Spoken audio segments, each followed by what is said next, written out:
Hello students, आस्था music classes में आप सभी का हार्दिक स्वागत है।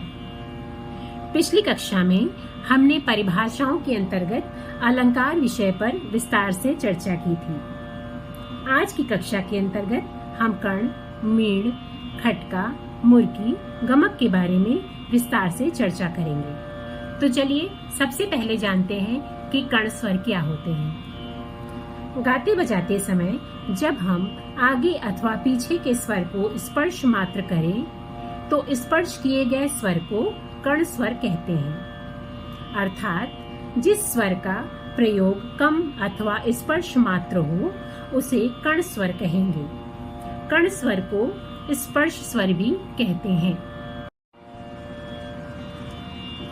पहला है पूर्वलग्न कर्ण। इस प्रकार के कर्ण का प्रयोग मूल स्वर से पहले किया जाता है, अतः कर्ण स्वर को मूल स्वर के बाईं ओर लिखा जाता है। जैसे राग भैरव के यहाँ पे स्वर हैं। आइए प्रयोग करके देखें कैसे पूर्वलग्न कर्ण का प्रयोग होता है। सा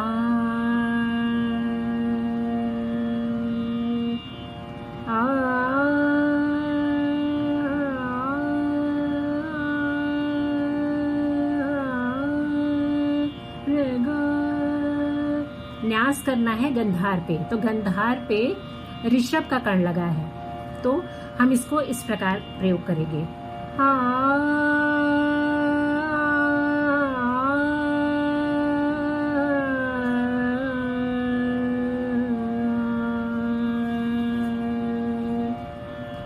इसके बाद दूसरा है अनुलग्न कर्ण। इस प्रकार का कर्ण प्रथम प्रकार का ठीक उल्टा होता है। यह मूल स्वर के बाद बोला जाता है। इसको दाहिनी ओर लिखा जाता है। जैसे राग भैरव के स्वरों में ही देखते हैं।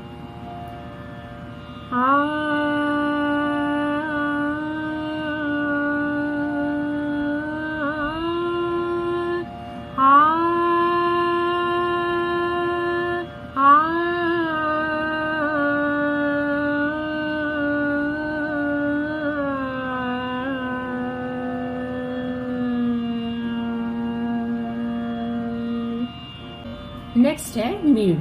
किसी एक स्वर से दूसरे स्वर पर ध्वनि को बिना तोड़े हुए गाने या बजाने की क्रिया को मीण कहते हैं। जैसे सा प, तो इसको गाने में सा से प तक बीच के स्वरों का भी स्पर्श राग के अनुसार करते हैं तथा ध्वनि बिना तोड़े हुए गाते हैं। अब इसको हम और विस्तार करें। सा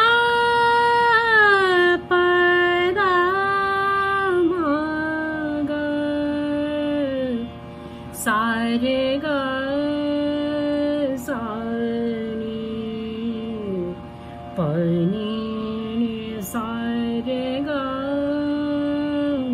सा। कमेंट बॉक्स में बताइए कि ये कौन सा राग है। चलिए आगे चलते हैं। तो मीण को दर्शाने के लिए स्वरों के ऊपर अर्धचंद्राकार बनाते हैं, जैसा कि ये प्रयोग हुआ है। इस प्रकार हम कह सकते हैं कि अटूट ध्वनि में एक स्वर से दूसरे स्वर तक जाने को मीण कहते हैं। आगे नेक्स्ट टॉपिक देखते हैं, खटका। 4 या उससे अधिक स्वरों को जब हम द्रुत गति से गाते या बजाते समय प्रयोग में लाते हैं तो उसे हम खटका कहते हैं। दूसरे शब्दों में हम कह सकते हैं कि 4 या 4 से अधिक स्वरों की एक गोलाई बनाते हुए इसके द्रुत प्रयोग को खटका कहते हैं। जिस स्वर पर खटका दिखाना है उस स्वर के आगे पीछे के स्वरों से गोलाई बनाते हैं और उसी स्वर पर समाप्त करते हैं, अर्थात मूल स्वर पर समाप्त करते हैं। इसका उदाहरण देखते हैं।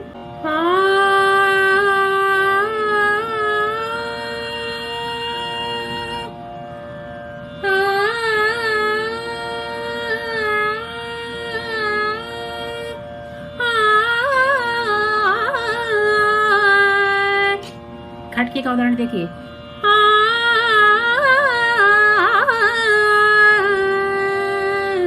4 या उससे अधिक स्वरों को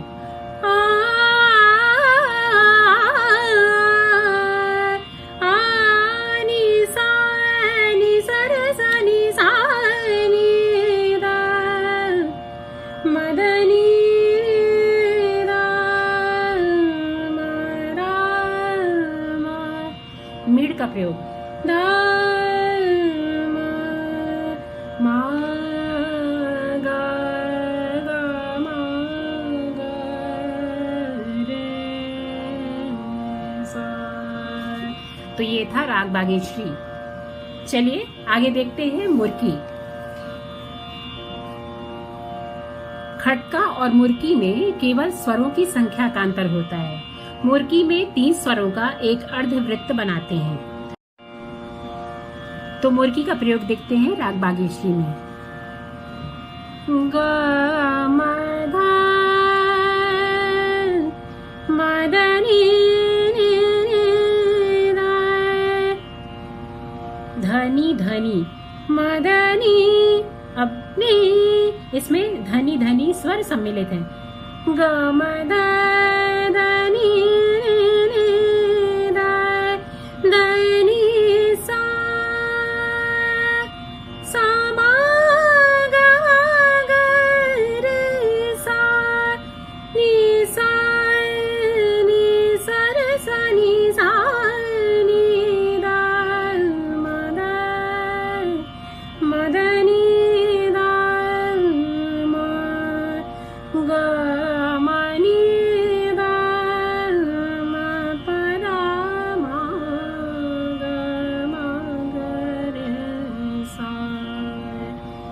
तो इसमें इस स्वर समूह में बीच बीच में कई बार मुर्की और खटके का प्रयोग आपने देखा। नेक्स्ट टॉपिक है गमक। संगीत रत्नाकर में शारंग देव जी ने गमक को परिभाषित करते हुए लिखा है कि स्वरस्य कंपो गमकः श्रोत्र चित्तम सुखावह, अर्थात स्वरों के ऐसे कंपन को गमक कहते हैं जो सुनने वालों के चित्त के लिए सुखदायी हो। इस तरह विशेष प्रकार के कंपन को जो सुनने में अच्छा लगे गमक कहते हैं। वर्तमान समय में संगीत शास्त्री गमक को इस प्रकार से परिभाषित करते हैं: जब हृदय पर जोर लगाकर गंभीरता पूर्वक कुछ कंपन के साथ स्वरों का प्रयोग किया जाता है तो उसे गमक कहते हैं। गमक शब्द संस्कृत भाषा की गम धातु से बना है, जिसका अर्थ होता है चलना या जाना। जब स्वरों को गंभीरता पूर्वक गाया जाता है तो उसे गमक कहा जाता है।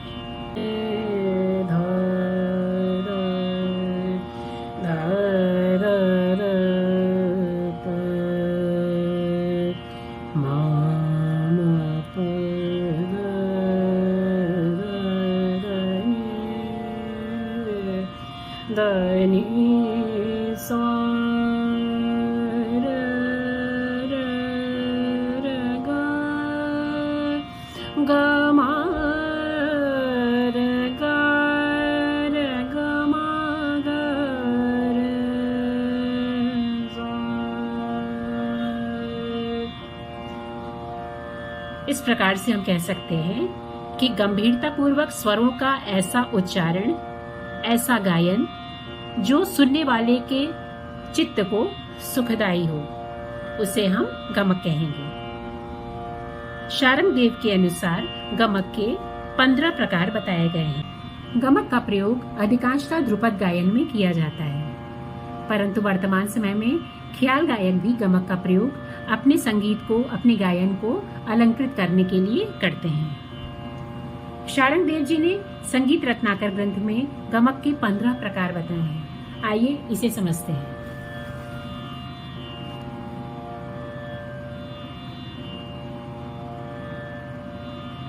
संगीत रत्नाकर ग्रंथ में शारंग देव ने गमक के 15 प्रकार बताए हैं। इसे पंचदश गमक के नाम से भी जाना जाता है। इन 15 प्रकार के गमकों का तृतीय अध्याय प्रकीर्णा अध्याय के अंतर्गत विस्तृत उल्लेख किया गया है, जो इस प्रकार से है। पहला है तिरिप। इस गमक को 1/8 मात्रा काल में गाया जाता है। आजकल इसे हिल्लोल के नाम से भी जाना जाता है। नेक्स्ट स्फुरित। इस गमक को 1/6 मात्रा काल में गाया जाता है। इसे गिटकरी कहते हैं। तीसरा गमक का प्रकार है कंपित। इसे 1/4 मात्रा काल में गाया जाता है। इसे खटका भी कहते हैं। फोर्थ है लीन, लीन गमक, इसे 1/2 मात्राओं में गाया जाता है। फिफ्थ है आंदोलित गमक, 1 मात्रा में गाई जाने वाली गमक को आंदोलित गमक कहते हैं। नेक्स्ट है वलित गमक, स्वरों का वक्र प्रयोग, तो हम कह सकते हैं वक्रत्व के साथ स्वरों का लगाव। इस प्रकार का स्वरों का प्रयोग इस गमक के अंतर्गत किया जाता है। नेक्स्ट है त्रिभिन्न गमक, 3 स्वर स्थानों को जल्दी से स्पर्श कर किसी एक स्थान अथवा मूल स्वर पर जब पहुंचा जाए तब उसे त्रिभिन्न गमक कहते हैं। नेक्स्ट है कुरुल गमक, इसे घसीट भी कहते हैं। यह गमक तंत्री वाद्यों में प्रयुक्त होता है। नेक्स्ट है आहत गमक, गमक करते समय आगे के स्वरों पर आघात करके लौटने को आहत गमक कहते हैं। नेक्स्ट है उल्लसित गमक, एक स्वर के बाद एक स्वर को छोड़कर दूसरे स्वर को क्रमानुसार लेना उल्लसित गमक के अंतर्गत आता है। एक स्वर के बाद नेक्स्ट जो स्वर है, एक स्वर को छोड़कर दूसरे स्वर को क्रमानुसार लेना उल्लसित गमक के अंतर्गत आता है। प्लावित गमक, जब किसी स्वर को 3/4 भाग में आंदोलित किया जाए तब प्लावित गमक कहलाता है। नेक्स्ट है हुम्फित गमक, हृदय से ताकत लगाकर गमक गाना, इसे हुम्फित गमक कहते हैं। नेक्स्ट है मुद्रित गमक, मुख बंद करके कंपन करना इसके अंतर्गत आता है। जैसे एक गजल है गुलाम अली जी की, चुपके चुपके रात दिन, तो उसमें जो स्टार्टिंग में हमिंग की गई है उसे हम मुद्रित गमक के अंतर्गत रख सकते हैं। नेक्स्ट है नामित गमक, इसे कोमल कंठ के द्वारा गाया जाता है। और लास्ट है मिश्रित गमक, 2 या 2 से अधिक गमकों को यदि आपस में मिला दिया जाए तो इसे मिश्रित गमक कहेंगे। तो उम्मीद है आपको गमक के 15 प्रकार समझ में आ गए होंगे। दक्षिण भारत में भी गमक के 10 प्रकारों का उल्लेख है, उसे दशविध गमक कहा जाता है। आइए उन्हें भी देख लेते हैं।